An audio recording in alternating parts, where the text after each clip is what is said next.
Hi, this is Mike Stott with Your Coaching Matters. You know, the coaches and I were on a conference call the other day talking about who should be doing something in this real estate market.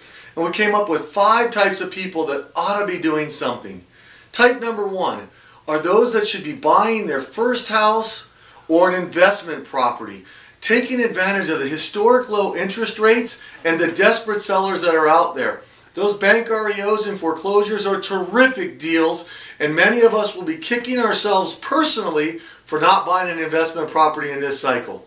Point number 2, those that should be moving because they're selling at a loss now, but they're going to make up that loss on any purchase that they make.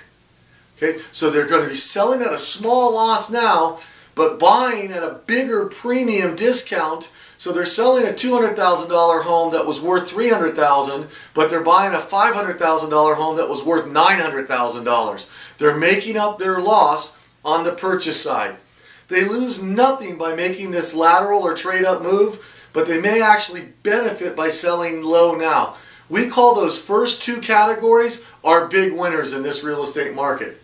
The third category are those that should sell because they have to. In real estate, every market always have people that have to sell. There are job transfers, death, divorce, babies, all sorts of things that make it an ideal time or a necessary time for people to move no matter what's going on in the real estate market.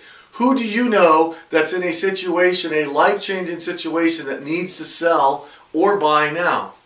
Number 4 are the sort of people that want to sell and can afford to sell.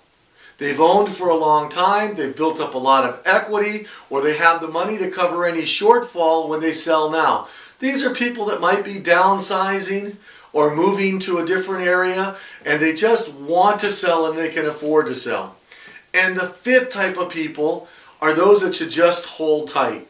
People that maybe aren't in the best situation, they're paying a little too much for their house, they're upside down now, but they can't qualify for a short sale or they don't really need to move. They should just hold tight through this real estate cycle. Most people seem to think that we're at or near the bottom of our real estate cycle. We in fact sent out our Monday news you should use. If you want to get on the list, just give us a contact.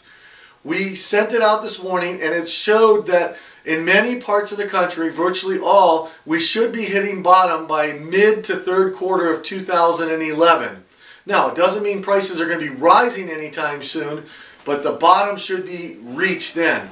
So what if prices were actually going to be dropping another 4, 5, even 10% in your neck of the woods?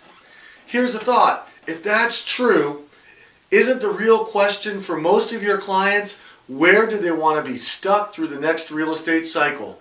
Meaning, they're in a house now, if they're really unhappy there, and they fit any of the 5 categories, well, they have to fit one of the 5 categories, but if they hit any of the first 4 categories, maybe they should be making that move now with your assistance.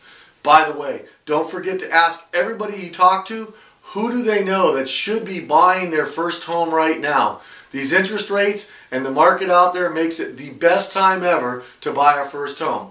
As I said earlier, this is Mike Stott with Your Coaching Matters. Go to our website at yourcoachingmatters.com, and if you have any questions, just click the Contact Us button. It was a pleasure talking to you.